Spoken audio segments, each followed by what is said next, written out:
बहुत ठंडा पानी है।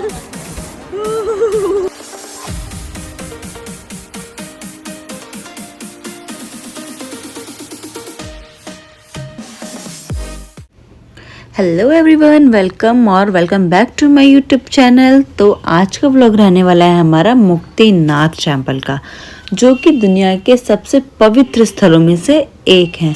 तो चलते हैं मुक्तिधाम यात्रा के लिए। Hey guys, good morning. आज हमारा है नेपाल में सेकेंड डे और हम निकल गए हैं मुक्तिनाथ धाम के लिए। हम मॉर्निंग में 4 बजे निकल गए थे। उस टाइम पे बहुत अंधेरा हो रहा था, मैंने ब्लॉगिंग स्टार्ट नहीं करी थी। तो अभी हम बीच रास्ते में रुके हैं। यहाँ पे कुछ लोग वॉशरूम वगैरह गए हैं, तो अभी मैंने सोचा कि चलो व्लॉग स्टार्ट कर देते हैं। और आधे भी सो रही हैं। हमने मॉर्निंग में बहुत जल्दी निकल गए थे और उस टाइम पे थोड़ी सी ठंड भी थी, लेकिन अभी टेम्परेचर जो है थोड़ा नॉर्मल हो रहा है। और यहाँ का view, weather, nature all over बहुत अच्छा और अमेजिंग एंड ब्यूटीफुल है।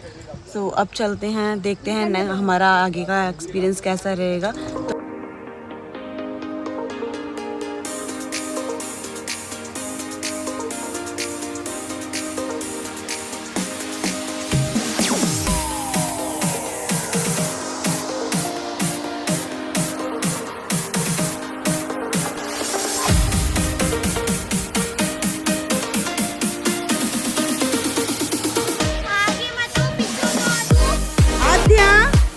आदू इधर देखो, आदू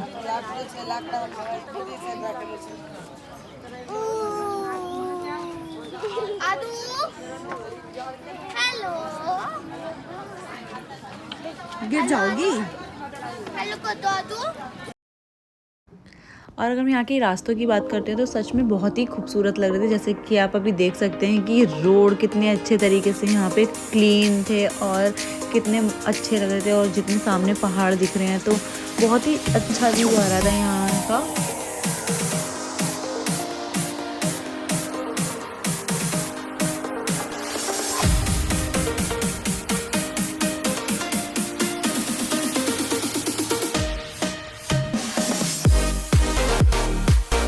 गाइस, हम पहुंच चुके हैं यहाँ पर परमिट के लिए। तो हमें यहाँ पर अपना परमिट देना पड़ेगा और पर पर्सन 800 रुपीज़ चार्ज लगता है। तो जब भी आप मुक्तिधाम की यात्रा के लिए आते हैं, तो सबसे पहले आपको यहाँ पर बीच रास्ते में आपको परमिट करवाना होता है, जिसका चार्जेस होता है 800 रुपीज़ पर पर्सन। तो अब करवाते हैं अपना परमिट और चलते हैं आगे यात्रा के लिए।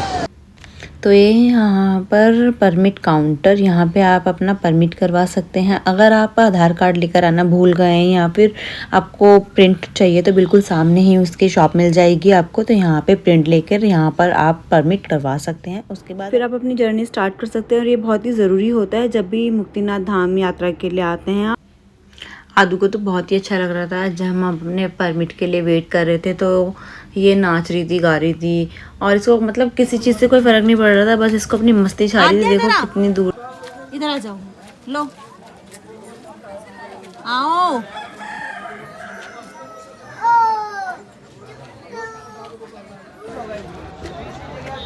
हेलो कर दो। हेलो, हाय। आदू कहाँ आए हो? कहाँ आए हो? कहाँ आए हो? नेपाल बोलो। कहाँ? जब भी आप मुक्तिनाथ टेम्पल के लिए आते हैं, तो आपको बीच रास्ते में काफ़ी सारे राइडर्स देखने के लिए मिल जाएंगे, जो कि बाइक से ही मुक्तिनाथ धाम की यात्रा करते हैं एज अ राइडर। अगर आप भी बाइक से यात्रा करना चाहते हैं, वो भी आप यहाँ पे बाइक रेंट पर लेके कर सकते हैं। और अभी आप देख रहे हैं कि ये जो लोग आए हुए हैं, ये बाहर की कंट्री से आए हुए हैं यहाँ पे यात्रा के लिए।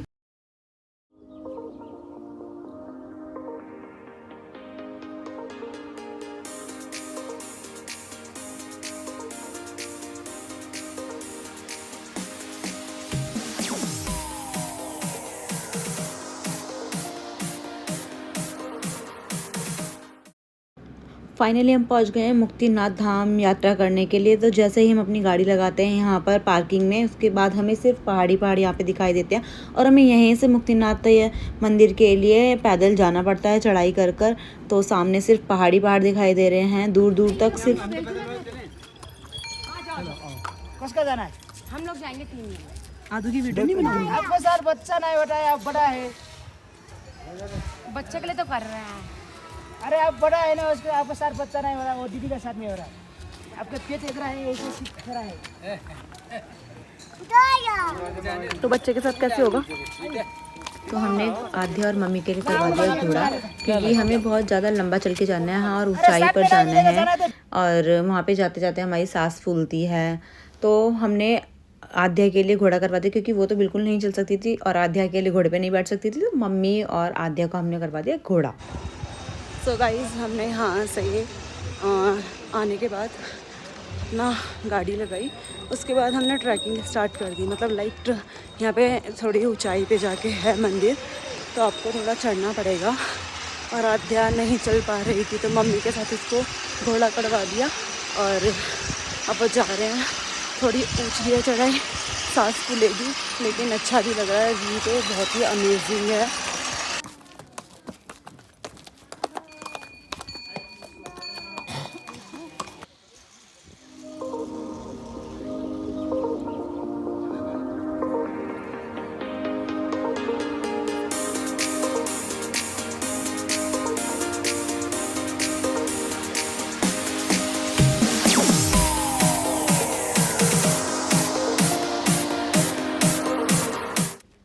तो मंदिर तक पहुंचने के लिए हमें पहाड़ी रास्ते पर चलकर जाना होता है। ऊंचाई ज़्यादा होने की वजह से हमारी सांस भी थोड़ी तेज तेज चलने लगती है, लेकिन जो आसपास के नज़ारे हैं वो सारी थकान हमारी भुला देते हैं। जैसे आप सामने पहाड़ देख रहे हैं और सुंदर सा आसमान देख रहे हैं, और यहाँ पे जब ठंडी ठंडी हवाएं चलती है तो हम अपनी सारी थकान भूल जाते हैं और सिर्फ मंदिर का ही ख्याल आने लगता है कि कब हम मंदिर तक पहुँचेंगे।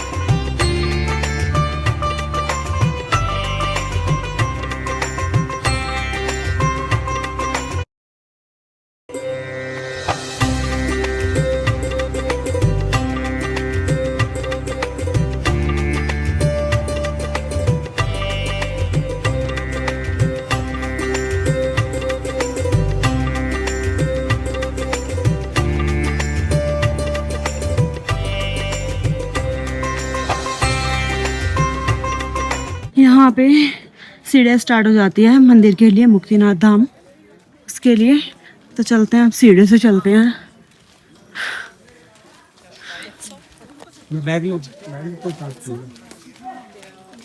थोड़ा सा यहाँ पे हम बैठेंगे, क्योंकि थोड़ा सांस फूल रहा है। थोड़ा सा रिलैक्स होने के बाद फिर हम सीढ़ियों से चढ़ेंगे। तो अभी इस सीढ़ी पर बैठ के थोड़ा रिलैक्स हो जाते हैं, फिर हम कंटिन्यू करेंगे, सीढ़ी चढ़ेंगे। नेचर तो बहुत ही प्यारा लग रहा है। तो अभी हम तो बैठ गए हैं और बिल्कुल वहाँ जाना होगा। मंदिर बिल्कुल ऊपर है, थोड़ी सीढ़ी चढ़ के जाना पड़ेगा। और थोड़ी नीचे जब हम चल के आए थे थोड़ी चढ़ाई थी, तो उसमें थोड़ा सांस फूल रहा था, तो बैठ गए। देखो व्यू भी बहुत ही सुंदर है। अगर आप यहाँ पे आए हो मुक्तिनाथ धाम में, आपका एक्सपीरियंस यहाँ का कैसा है वो ज़रूर शेयर करना कमेंट करके। अगर आप चढ़ाई नहीं कर सकते या घोड़े पे भी नहीं बैठ सकते हैं, तो आप यहाँ से पालकी भी कर सकते हैं। जैसे जो बुज़ुर्ग होते हैं वो नहीं चल पाते हैं, तो वो यहाँ पे आके कर सकते हैं। और देखो मंदिर वो रहा बिल्कुल, वो जो गेट है वहाँ की साइड हमें जाना है, सीढ़ियाँ चढ़ के चलते हैं। फिर अगर घोड़े से जाते हैं तो घोड़े वाले भैया आपको ये वाला रास्ता फॉलो करके लेके जाएंगे बिल्कुल मंदिर के लिए। वहाँ ये जा रहे हैं।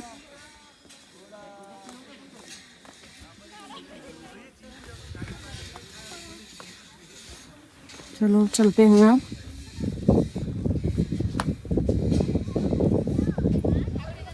हवा भी बहुत ही चल रही है यहाँ पर। वेदर थोड़ा थोड़ा जैसे शाम होती रहेगी ठंडा हो जाएगा।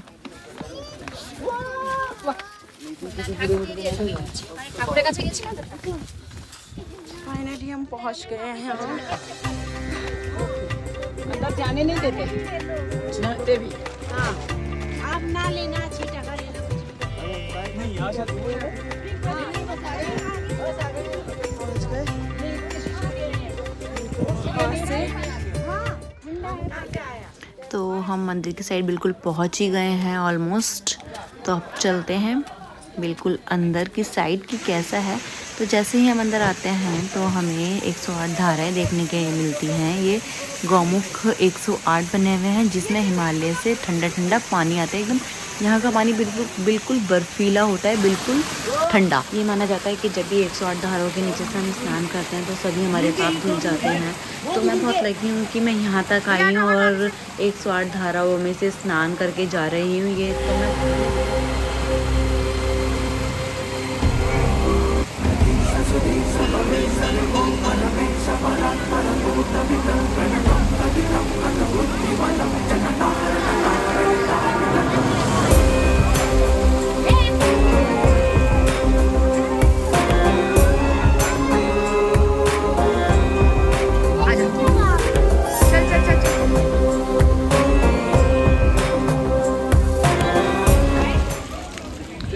धारों में से हमें कुंडों में से भी निकलना होता है।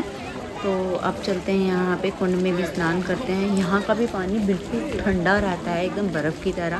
तो चलते हैं यहाँ पर।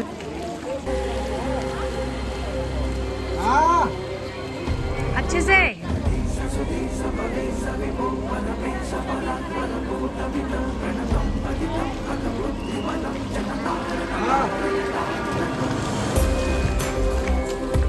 जल्दी आ जाओ दीपू।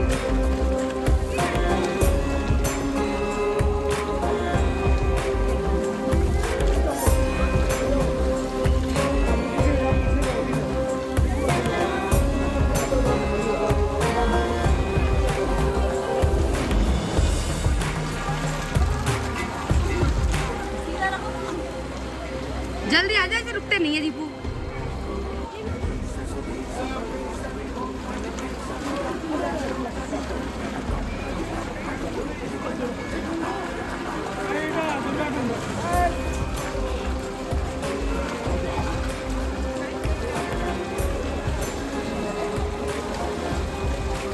डुबकी लगा ले।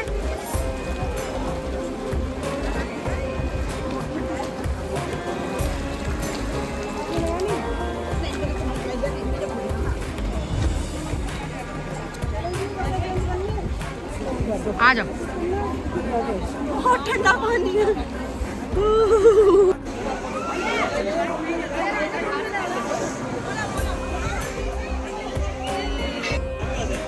अभी हमने दर्शन कर लिए हैं। ये है मंदिर, इसके अंदर जाके हमने दर्शन कर लिए। बहुत ही अच्छे दर्शन हुए हैं। और यहाँ पे हमने सब में 108 धाराओं में स्नान किया था। देन उसके बाद हम कुंडों में गए थे और बहुत अच्छा लगा हमें यहाँ पे आके। आदू को हमने नहीं नहलाया क्योंकि ठंडा पानी था बहुत ज़्यादा। आदू पानी कैसा था? ठंडा ठंडा था ना पानी। हाँ, आज बहुत मजा आया। बोलो मजा आया। जब हम वापस जा रहे थे मंदिर के दर्शन करने के बाद, तो हमें पहाड़ों में ना शिव जी और पार्वती जी की आकृति दिखाई दी। क्या आपको भी इसमें आकृति दिखाई दे रही है शिव और पार्वती की? अगर दिखाई दे रही है तो मुझे कमेंट बॉक्स में ज़रूर बताइए, क्योंकि हमें सच में यहाँ पे पार्वती जी और शिव जी की आकृति दिखाई दी थी।